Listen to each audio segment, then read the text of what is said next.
కడప జిల్లా ప్రొద్దుటూరులో కొడుకు చేతిలో హత్యకు గురైన తల్లి అంత్యక్రియలు కాసేపట్లో జరగనున్నాయి. తల్లిని చంపిన కొడుకును పోలీసులు అరెస్ట్ చేశారు. ఇంతటి విషాదంలో కూడా తన భార్యకు తలకొరు పెట్టేందుకు కొడుకును అప్పగించాలని వేడుకున్నాడు తండ్రి. కానీ నిందితుడిని అప్పగించేందుకు పోలీసులు అంగీకరించలేదు. దీంతో తన భార్యకు అంత్యక్రియలు భర్త చేయబోతున్నాడు.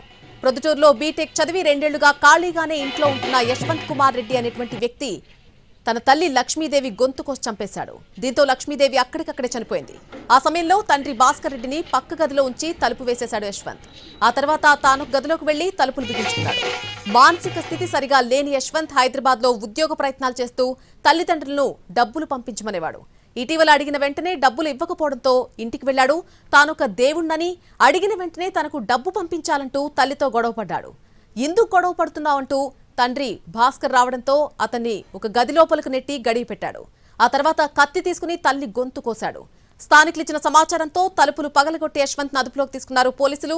యశ్వంత్ తానొక దేవుణ్ణని చెప్తే తల్లి నమ్మడం లేదని, అందుకే తన తల్లిని దేవుడి వద్దకే పంపించానంటూ పోలీసులకు చెప్పినట్టుగా తెలుస్తోంది. యశ్వంత్ మానసిక స్థితిపై పోలీసులు విచారణ చేపట్టారు.